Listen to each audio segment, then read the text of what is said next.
Nous allons en fait aujourd'hui dans cette vidéo revenir sur l'un des signes majeurs cités dans le Coran par Allah.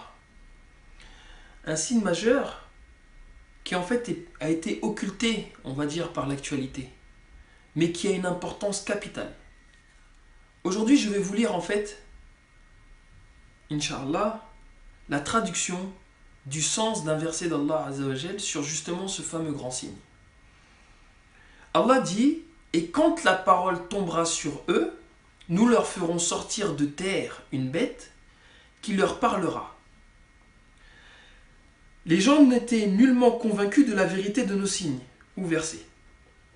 Dans une autre traduction, Allah dit, dans le sens: au bon moment, nous produirons pour eux une créature faite de matériaux terrestres, déclarant que les gens ne sont pas certains à propos de nos révélations.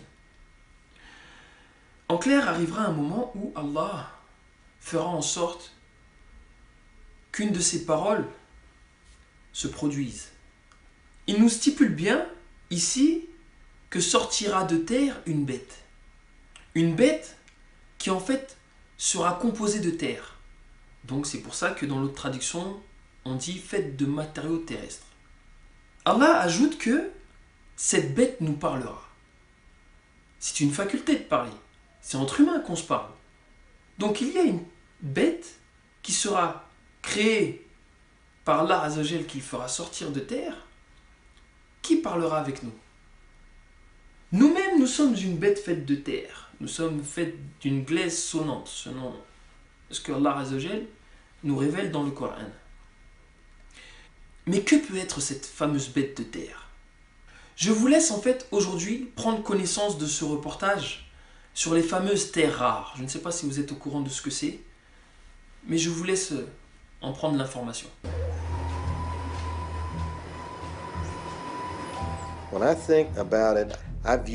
Pour moi, ce sont les catalyseurs du développement du XXIe siècle. Sans eux, il n'y aura pas de progrès. Sans eux, il n'y aura pas de progrès.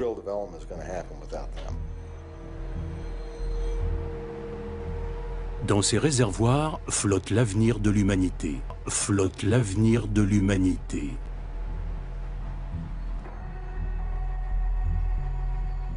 Des éléments chimiques dont les propriétés trop énigmatiques leur ont longtemps valu d'être considérés comme sans valeur. Les chercheurs n'ont reconnu leur utilité qu'il y a quelques années, amorçant ainsi une révolution technique. Aujourd'hui, ces éléments sont plus précieux que l'or ou le pétrole. Ce sont les terres rares.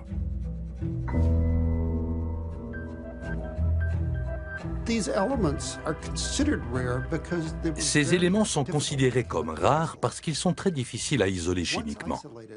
Mais une fois isolés, ils se prêtent à de nombreuses applications modernes. Smartphones, tablettes, véhicules hybrides ou électriques, toutes les technologies qui nous entourent aujourd'hui utilisent les terres rares. Sommes-nous face à cette fameuse terre que Allah Azzawajal mentionne dans son Coran?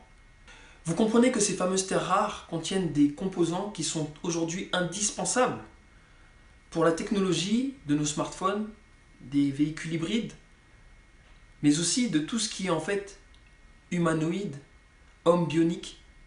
Si on fait le lien maintenant entre un robot qui nous parlera, fait de terres rares, indispensable à sa conception, à qui cela vous fait-il penser?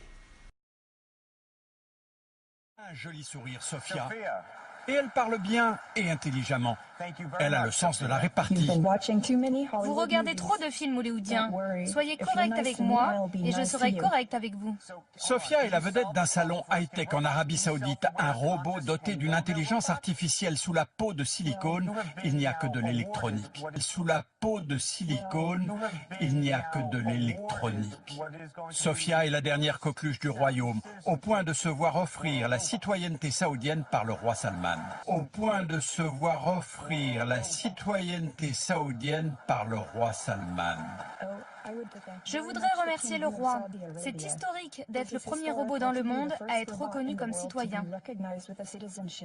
Vous imaginez qu'aujourd'hui, un robot fait de terre, rare, nous a parlé et nous a confrontés à nos manquements par rapport à Allah Azzawajal dans le fait que c'est lui le seul créateur et il n'y en a aucun autre qui crée. Et c'est là aujourd'hui que l'on se rend compte que les élites de ce monde, pensant se suffire à eux-mêmes, concurrencent délibérément la création d'Allah Azzawajal. Et Allah nous avait bien mis en garde face à de telles personnes. Allah nous dit, prenez garde, vraiment l'homme devient rebelle. Dès qu'il estime qu'il peut se suffire à lui-même. Quels humains aujourd'hui se disent se suffire à eux-mêmes selon eux? Mais Allah leur donne un message. Allah dit, je vais vous lire les deux traductions. Dit, soyez pierre ou fer, ou toute autre créature que vous puissiez concevoir.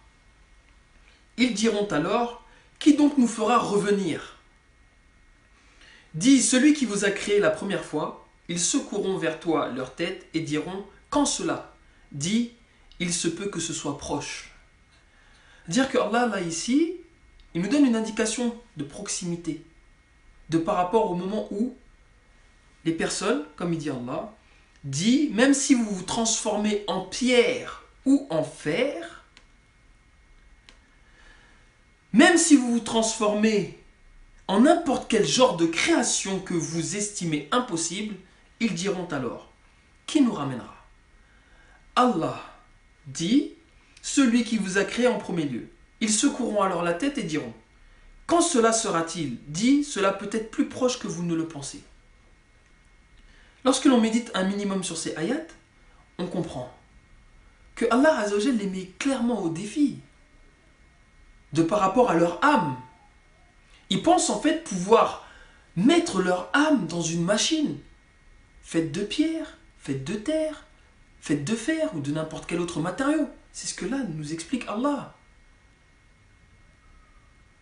Qu'à partir de ce moment où ils feront cela, la fin sera très proche. Mais surtout, qu'est-ce que l'on voit aujourd'hui?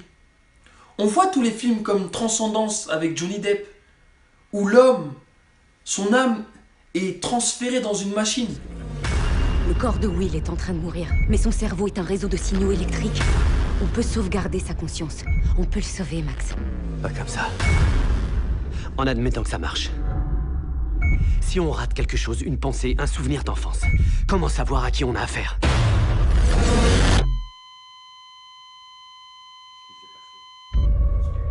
Prenons aussi Robocop, où en fait ils nous disent que c'est un film de science-fiction, fantastique et ainsi de suite. Non. Nous devons donner aux Américains un produit qu'ils puissent aimer, un héros qui pourrait les rassembler. On ne peut pas mettre de machines dans la rue. Oubliez les machines. Ils veulent un produit avec une conscience. Quelque chose qui sait ce que c'est qu'être dans la peau d'un être humain. Fais un bisou à maman. Bonne nuit, mon cœur. Trop lent, bonhomme. On va mettre un homme dans une machine.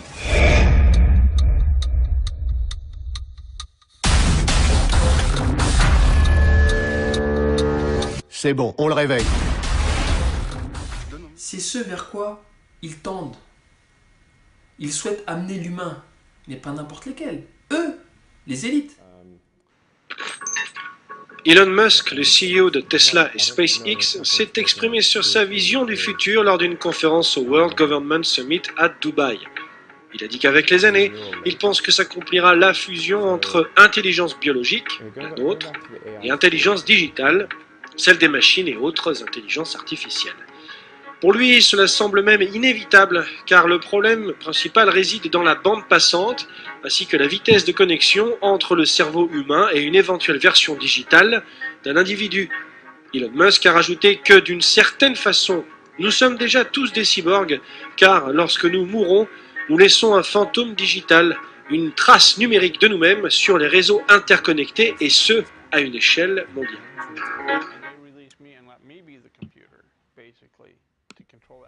Et si vous regardez bien, lorsque l'on reprend le robot Sophia, qu'est-ce que l'on comprend?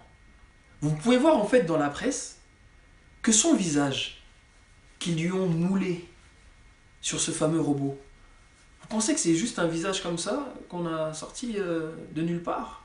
Non. Ce visage est celui de Audrey Hepburn, une sataniste déclarée. On peut donc se poser la question, lorsque l'on a vu Robocop, de savoir s'ils n'ont pas justement tenté de entrer en ce robot sur la première âme humaine, et que c'est pour cette raison qu'ils l'ont fait citoyenne. Allah Azzawajal nous dit bien que vous soyez de pierre, de fer, de tout autre matériau. Si vous pensez que je ne vais pas vous sortir votre âme de cette machine, continuez à croire. Allah il vous ramènera. Et c'est là en fait que l'on comprend comment est-ce que Shaitan tient toutes ces personnes. On se rend bien compte que Shaitan leur a fait une promesse. Mais c'est une promesse vaine. Quelle a été cette promesse? Faites le désordre sur terre. Faites le désordre sur terre. Ne vous inquiétez pas pour le reste. Pour ce qui est de vous ressusciter votre âme, je la mettrai dans des robots, dans des machines. Vous en faites pas. La vie éternelle, je vais vous l'accorder. Je vous le promets. Mais faites du mal, faites le désordre, faites du tort. Et c'est ainsi que vous aurez cette récompense. Sauf que Shaitan, et je m'adresse là à toutes les personnes qui ont passé un pacte avec lui, vous pouvez en sortir. C'est un menteur. Et il vous le dira le jour de la résurrection. Shaitan dira, et quand tout sera accompli, le diable dira, certes Allah vous avait fait une promesse de vérité, tandis que moi, je vous ai fait une promesse que je n'ai pas tenue. Je n'avais aucune autorité sur vous, si ce n'est que je vous ai appelé et que vous m'avez répondu. Ne me faites donc pas de reproches, mais faites-vous-en à vous-même. Je ne vous suis d'aucun secours et vous ne m'êtes d'aucun secours. Je vous renie de m'avoir jadis associé à Allah. Certes, un châtiment douloureux attend les injustes. Là, Shaitan, il va clairement à vous, toutes les personnes qui ont fait un pacte avec lui, pour créer le désordre, la perversion, attirer les enfants vers vous, faire des sacrifices et ainsi de suite. Tout ce qu'en fait Allah a interdit, vous vous êtes autorisé. Pourquoi? Pour plaire à Shaitan qui se dit aujourd'hui être votre maître. Regardez lui-même comment il va trembler devant Allah. Vous comprenez qu'aujourd'hui, nous sommes arrivés à la bête, sortie de terre par Allah, et dont Allah dit que lorsque vous commencerez à penser aller dans des cailloux, des petits bouts de métaux ou ainsi de suite, tout ce que vous voulez, à partir de ce moment-là, la fin sera très proche. Vous comprenez aujourd'hui, maintenant, pourquoi est-ce que je ne cesserai de vous avertir? Nous ne sommes pas dans un jeu. Subhanallah al-Azim. Il est temps, bi'idhnillah, de se remettre en question, de revenir au Coran seul, comme il est marqué, Qurani wahdahu. Qurani wahdahu. Il y a des personnes qui m'ont dit, non, il y a bien marqué Seigneur seul. Oui, quand tu les prêches avec le Seigneur seul, en utilisant le Seigneur seul, il tourne le dos en aversion. Non, il y a bien marqué Qurani, le Coran seul. Revenons au Coran, car nous verrons bien que le Coran seul suffit pour indiquer quel jour est le Ramadan, quel jour commencent les 4 mois de Hajj, comment faire ses ablutions, la salat, Wahutu Zakat, et autres, et autres, et autres. Inch'Allah, je ne vais pas être plus long dans cette vidéo. Comprenez bien que l'heure est grave. C'est toujours de par les suppôts de Shaitan, Mahomet, Ben Salman et son père et autres, que l'on se retrouve dans cette situation. Nous voulons retourner à un islam modéré, tolérant, ouvert sur le monde et à toutes les religions. Le temps nous est compté. Allah Azzawajal, le chronomètre est lancé.